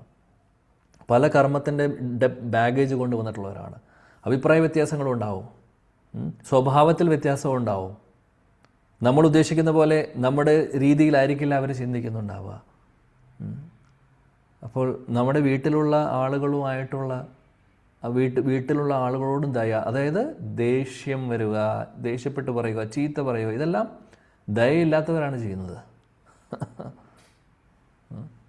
മോശമായിട്ട് പറയുക, കളിയാക്കുക, മറ്റുള്ളവരുടെ മുമ്പിൽ കളിയാക്കിക്കൊണ്ട് സംസാരിക്കുക, ബുദ്ധിമുട്ടിപ്പിക്കുക, വാക്കുകൊണ്ട് ബുദ്ധിമുട്ടിപ്പിക്കുക, അത് ദയയുള്ളവരങ്ങനെ ചെയ്യില്ല. അപ്പോൾ ആദ്യം നമ്മൾ പ്രാക്ടിക്കലി ചെയ്യേണ്ടത് നമ്മുടെ വീട്ടിൽ നിന്നാണ്. അതിനുശേഷം മറ്റുള്ള ജീവജാലങ്ങളെ, മറ്റുള്ള മനുഷ്യരാവട്ടെ എല്ലാവരോടും നമ്മൾ സ്നേഹത്തോടു കൂടി എല്ലാവരോടും ഒരു ദയ നമ്മുടെ ഉള്ളിലുണ്ടാവണം. കാര്യം ഭഗവാൻ എല്ലാവരിലും ഉണ്ട്. ഭഗവാന്റെ അംശങ്ങളാണ് എല്ലാവരും. ഈ ഒരു കാര്യം നമ്മളെപ്പോഴും ഓർക്കണം. നമ്മൾ വലിയ ഭക്തനാണ് എന്ന് വിചാരിക്കരുത്. അവർ ഭക്തരല്ല, അവർ നാമം ജപിക്കുന്നില്ല, അതുകൊണ്ട് അവർ ശരിയല്ല, അവർ അങ്ങനെ ചെയ്യുന്ന ആളുകളാണ്, തെറ്റുകൾ ചെയ്യുന്ന ആയിക്കോട്ടെ. ചിലപ്പോൾ ഒരു പക്ഷേ ഭക്തരായിട്ടുള്ളവരിൽ പോലും ചില കുറവുകളൊക്കെ ഉണ്ടാവും, ചില കുറവുകളുണ്ടാവും. നമ്മളതിൽ മോശമായിട്ട് കാണേണ്ട ആവശ്യമില്ല. അത് അങ്ങനെയാണ്. അവരുടെ കർമ്മം അനുസരിച്ചിട്ട് അവർക്ക് കിട്ടിയിട്ടുള്ള ശരീരവും സ്വഭാവവും അങ്ങനെയാണ്. നമുക്ക് എന്തെങ്കിലും ചെയ്യാൻ സാധിക്കുമോ? ഇല്ല. നമ്മളിതിനേക്കാൾ മോശക്കാരായിട്ടുണ്ട് ഇതിനു മുമ്പുള്ള ജന്മങ്ങളിൽ. ഇപ്പോൾ വലിയ ആളായിട്ട് വിട്ടിരിക്കുന്നു എന്ന് ചിലപ്പോൾ ഒരുപക്ഷെ ഞാനൊരു തെറ്റും ചെയ്തിട്ടില്ല, ഞാൻ ആരെയും വിഷമിപ്പിക്കാറില്ല, ഞാൻ 4 നിയമങ്ങൾ ഒരിക്കലും തെറ്റിച്ചിട്ടില്ല എന്നൊക്കെ ഒരുപക്ഷെ പറയുമായിരിക്കും. അത് വെറുതെയാണ്. ഇതെല്ലാം തെറ്റിച്ച് വളരെ മോശമായിട്ട് ഉള്ള രീതിയിലൂടെ സഞ്ചരിച്ചിട്ടുള്ള ആളുകളാണ് നമ്മൾ ഓരോരുത്തരും. ഭഗവാൻ പറയുന്നുണ്ട് ഭഗവത്ഗീതയിൽ, അന്തകാലേച്ച മാമേവ സ്മരൺ മുക്ത്വ കലേവരം. അതായത് മരിക്കുന്ന സമയത്ത് എന്നെ ഓർക്കുകയാണെങ്കിൽ ഭഗവാൻ പറയുന്നു എൻ്റെ അടുത്തേക്ക് വരുമെന്ന്. എന്നെ ഓർക്കുകയാണെങ്കിൽ എൻ്റെ അടുത്തേക്ക് വരുമെന്നുള്ളത്. അപ്പം അതിൻ്റെ അർത്ഥം എന്താണ്? ഇതുവരെ ഈ ജന്മം വരെ ജന്മജന്മാന്തരങ്ങളായി നമ്മളിവിടെ ഇരിക്കുന്നു ഈ ഭൗതിക ലോകത്തിൽ. എത്ര ജന്മങ്ങളെന്ന് എണ്ണമില്ല. ശാശ്വതകാലമായിട്ട് നമ്മളിവിടെയാണ്. ഒരുപാട് പ്രാവശ്യം ശാശ്വത കാലമായിട്ട് നമ്മളിവിടെ ഉണ്ടെന്നുള്ളതിൻ്റെ അർത്ഥം അത്രമാത്രം ശരീരങ്ങൾ എടുത്തിട്ടുണ്ട്, മരിച്ചിട്ടുണ്ട്, വീണ്ടും ജനിച്ചിട്ടുണ്ട് പല യോനികളിലൂടെ, 84 ലക്ഷം യോനികളിലൂടെ. ഇതുവരെയും ഒരു പ്രാവശ്യമെങ്കിലും നമ്മൾ അന്തകാലേച്ച മാം ഏവ സ്മരൺ മുക്ത്വ കലേബരം എന്ന് പറയുന്ന ശ്ലോകം ഫോളോ ചെയ്തിട്ടില്ല. അതായത് നമ്മൾ ഭഗവാനെ ഓർത്തിട്ടില്ല മരിക്കുന്ന സമയത്ത്. പറയാൻ എളുപ്പമാണ്, കൃഷ്ണാവബോധം, ഗോലോക വൃന്ദാവനം, വൈകുണ്ഠമൊക്കെ. പക്ഷെ നമ്മുടെ അവസ്ഥ നമ്മൾ മനസ്സിലാക്കണം. ഒരുപാട് മുന്നോട്ട് പോകാനുണ്ട് നമ്മൾ. ഈ ഒരു ഭക്തിമാർഗം തമാശയല്ല, വളരെ സീരിയസ് ആയിട്ട് തന്നെ നമ്മൾ എടുക്കേണ്ടതാണ്. ദയയാ സർവഭൂതേഷു സന്തുഷ്ടയ യേന കേനവ. ദയയെക്കുറിച്ച് നമ്മൾ പറഞ്ഞു, എല്ലാവരോടും ദയ, സംസാരത്തിലാണെങ്കിലും ഡീലിങ്സിലാണെങ്കിലും ഇനി മറ്റുള്ളവർക്ക് കൃഷ്ണാവബോധം കൊടുക്കുന്ന കാര്യമാണെങ്കിലും. അപ്പോൾ ദയ പല ഡീറ്റെയിൽസും ഉണ്ട് അതിൽ. നമ്മൾ അത് എല്ലാവർക്കും അറിയാം ദയ എന്താണെന്നുള്ളത്. സന്തുഷ്ട യേന കേനവ, അതായത് സന്തുഷ്ട യേന കേനവ എന്ന് പറഞ്ഞു കഴിഞ്ഞാൽ നമുക്ക് ഇപ്പോൾ ഉള്ളതിൽ സന്തോഷിക്കുക, അല്ലെങ്കിൽ സന്തുഷ്ടരാവുക. ഇല്ലാത്തത് ആലോചിച്ച് വിഷമിക്കേണ്ട ആവശ്യമില്ല. സന്തുഷ്ട യേന കേനവ. കർമ്മം അനുസരിച്ച് എനിക്ക് എന്ത് കിട്ടിയിട്ടുണ്ട്, ഞാൻ ഈ കുടുംബത്തിൽ ജനിച്ചു, ഈ ഒരു രൂപം എനിക്ക് കിട്ടി, ഇത്രയും പൈസയാണ് എനിക്ക് വരുന്നത്, എൻ്റെ ഫാമിലിയിലുള്ള ആളുകൾ ഇങ്ങനെയൊക്കെയാണ്. ചിലപ്പോൾ പ്രശ്നങ്ങളുണ്ടാവും, പ്രോബ്ലംസിലൂടെ നമ്മൾ കടന്നു പോകുമായിരിക്കും. We have to be satisfied. നമുക്ക് കിട്ടിയിട്ടുള്ളതിൽ നമ്മൾ ഹാപ്പി ആയിരിക്കണം. ഹാപ്പി എന്ന് പറഞ്ഞാൽ സാറ്റിസ്ഫൈഡ് ആയിരിക്കണം. ചാണക്യ പണ്ഡിറ്റും പറയുന്നുണ്ട് ഇതിനെക്കുറിച്ച്. നമ്മുടെ സ്പൗസ്, ഭാര്യ ഭർത്താവ്, അതേപോലെ കഴിക്കുന്ന ഭക്ഷണം, അതേപോലെ ധനം, ഇതിൽ നമ്മൾ എന്താണ് കിട്ടുന്നത് അതിൽ നമ്മൾ ഹാപ്പി ആയിരിക്കണം. കൂടുതൽ നമ്മൾ ആഗ്രഹിക്കേണ്ട ആവശ്യമില്ല എന്നുള്ളത്. സന്തുഷ്ടിയ യേനക്കേനവ. അപ്പോൾ ഭഗവാൻ നമുക്ക് തന്നിട്ടുള്ളതനുസരിച്ചിട്ടുള്ള കാര്യങ്ങൾ അതിൽ സന്തുഷ്ടരാവുക. ഇല്ലാത്തതിൻ്റെ പുറകിൽ ഓടേണ്ട ആവശ്യമില്ല. അതാണ് രണ്ടാമത്തെ കാര്യം. അപ്പോൾ ദയാ സർവഭൂതേഷു സന്തുഷ്ടേനക്കേനവ രണ്ടാമത്തെ കാര്യം. മൂന്നാമത്തെ കാര്യമാണ് ഈ നമ്മുടെ ഡിസ്കഷനിൽ വരുന്ന കാര്യം. സർവേന്ദ്രിയോ പശ്യന്ത്യ. അതായത് സർവ്വ ഇന്ദ്രിയങ്ങളെയും നിയന്ത്രിക്കുക.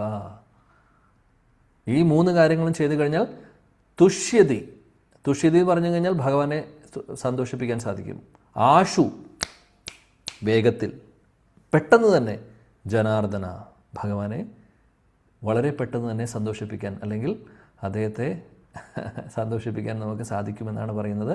മൂന്ന് കാര്യങ്ങൾ. ദയ സർവഭൂതേഷു, ദയ, സന്തുഷ്ട, അതായത് നമുക്ക് ഉള്ള സാഹചര്യത്തിൽ നമ്മൾ സന്തുഷ്ടരാവുക, ഇല്ല എന്ന് പറഞ്ഞ് കരഞ്ഞുകൊണ്ടിരിക്കാതെ. മൂന്നാമത്തെ ഏറ്റവും പ്രധാനപ്പെട്ട കാര്യം സർവേന്ദ്രിയ, ഈ ഇന്ദ്രിയ ഉപശാന്തിയ, എല്ലാ ഇന്ദ്രിയങ്ങളെയും നിയന്ത്രിക്കുക. ഇന്ദ്രിയങ്ങളെ നിയന്ത്രിക്കുന്നതിനെ കുറിച്ച് നമ്മൾ ഓൾറെഡി പറഞ്ഞു കഴിഞ്ഞു. വാച്ചോ വേഗം, മനസ്സാ ക്രോധ വേഗം എന്നുള്ളത്. അതിൽ പ്രധാനപ്പെട്ട ഒരു ഇന്ദ്രിയമാണ് നമ്മൾ ഓപ്പോസിറ്റ് ജെൻഡറിനോട് തോന്നുന്ന ഒരു അട്രാക്ഷൻ. ഇത് വളരെ ഇമ്പോർട്ടൻ്റ് ആണ്. അപ്പോൾ അത് നമ്മൾ തീർച്ചയായിട്ടും വളരെയധികം ശ്രദ്ധയോടുകൂടി നിയന്ത്രിക്കേണ്ട ഒരു കാര്യമാണ്. അത് ഭക്ത സമൂഹത്തിലാണെങ്കിലും നമ്മൾ ശ്രദ്ധിക്കേണ്ട ഒരു കാര്യമാണ്. വളരെ ഇമ്പോർട്ടൻ്റ് ആയിട്ടുള്ള കാര്യമാണ്. കാര്യം ഏറ്റവും കൂടുതൽ വീഴ്ച സംഭവിക്കാൻ എളുപ്പമുള്ളത് ആ ഒരു കാര്യത്തിലാണ്. അതുകൊണ്ട് വളരെയധികം ശ്രദ്ധ കൊടുക്കണം എന്നുള്ളത് നമ്മുടെ ആചാര്യന്മാർ ഓരോരുത്തരും പറയാറുണ്ട്. ചൈതന്യ ചരിതാമൃതത്തിൽ ഒരു ശ്ലോകം കൂടെയുണ്ട്, ഓർമ്മ വരുന്നു. ജിഹ്വാര ലാലസായി ഇതി ഉതിതായ് ശീഷ്ണ ഊദര പാരായണ കൃഷ്ണ നഹിപ്പായ്. അതായത് ജിഹ്വയുടെ ലാലസ, അതായത് ജിഹ്വ എന്ന് പറഞ്ഞാൽ നാവ്, തോന്നിയത് കഴിക്കുക, തോന്നിയത് പറയുക, ഒന്നിനും നാവിനൊരു കൺട്രോളില്ലാത്ത അവസ്ഥ. അതേപോലെ ശീഷ്ണോദര, അതായത് നമ്മുടെ മറ്റുള്ള പ്രൈവറ്റ് ഇന്ദ്രിയം. ഈ രണ്ട് നാവിനെയും നമ്മുടെ സെക്ഷൽ ഇന്ദ്രിയത്തെയും നിയന്ത്രിക്കാത്തവർക്ക് ചൈതന്യ ചരിതാമൃതം പറയുന്നു കൃഷ്ണനഹിപ്പായ്, അതായത് കൃഷ്ണനെ കിട്ടാൻ പോകുന്നില്ല എന്ന്. So very important. നമ്മളെല്ലാവരും എല്ലാ ഇന്ദ്രിയങ്ങളെയും നിയന്ത്രിക്കണം. അപ്പോൾ ഇതെല്ലാം ഭഗവാൻ ശാസ്ത്രങ്ങളിലൂടെ, ഭഗവാനും ഭഗവാന്റെ ഭക്തരും നമുക്ക് പറഞ്ഞു തരുന്ന കാര്യങ്ങളാണ്. അപ്പോൾ ഋഷഭദേവ് മഹാരാജാവ് ഇതിൽ ഈ ഒരു തപസ്യ ചെയ്യുന്നത്, നമ്മുടെ തപസ്യ ഇതൊക്കെയാണ്. ഇന്ദ്രിയങ്ങളെ നിയന്ത്രിക്കുക, എല്ലാവരോടും നന്നായി പെരുമാറുക, ഇതെല്ലാം നാമം ജപിക്കുക, ശ്രവണം, കീർത്തനം, സ്മരണം, ഇതെല്ലാം നമ്മുടെ തപസ്യകളാണ്. അതെല്ലാം നമ്മൾ ചെയ്യുക. ഓക്കെ, കുറച്ച് സമയം കൂടുതലെടുത്തു. ആ ഒരു ടോപ്പിക് ഒന്ന് കംപ്ലീറ്റ് ആവാൻ വേണ്ടി കുറച്ച് സമയം എക്സ്ട്രാ വന്നു, എന്നോട് ക്ഷമിക്കണം. ഹരേ കൃഷ്ണ. Thank you. ഗ്രന്ഥരാജ് ശ്രീമദ് ഭാഗവതം की जय, जगद्गुरु शीला प्रभुपाद की जय, समवेद गौर भक्त वृंद की जय, निताय गौर प्रेमानंदे. ഹരേ കൃഷ്ണ. പ്രണാം. ഹരേ കൃഷ്ണ. എല്ലാവരും വന്നാട്ടെ. 3 പ്രാവശ്യം ഹരേ കൃഷ്ണ മഹാമന്ത്രം ജപിക്കാം പ്രഭുജിയോട് ചേർന്ന്. ഹരേ കൃഷ്ണ ഹരേ കൃഷ്ണ ഹരേ കൃഷ്ണ കൃഷ്ണ കൃഷ്ണ കൃഷ്ണ ഹരേ ഹരേ രാമ ഹരേ ഹരേ ഹരേ രാമ ഹരേ രാമ രാമ രാമ ഹരേ ഹരേ ഹരേ കൃഷ്ണ കൃഷ്ണ കൃഷ്ണ ഹരേ ഹരേ രാമ ഹരേ രാമ രാമ രാമ ഹരേ ഹരേ. കമന്റ്സോ സംശയമോ? പ്രഭു ഹരേ കൃഷ്ണ. പ്രഭു ചൈതന്യ ചരിതാമത്തിൽ ജിഹ്വ അത് ഏത് ശ്ലോകത്തിൽ വരുന്നതാ?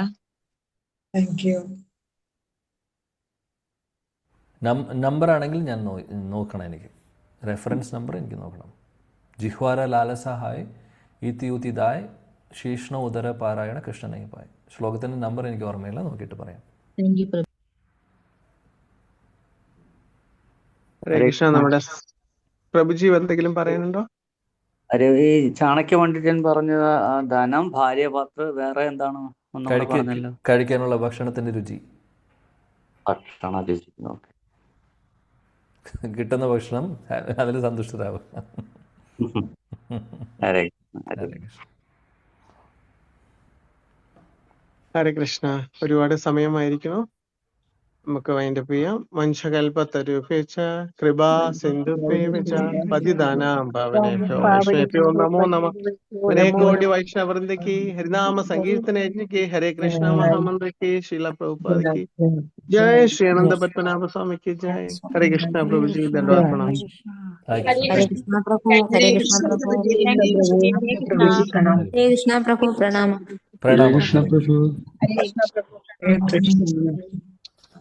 ഹരേ കൃഷ്ണ.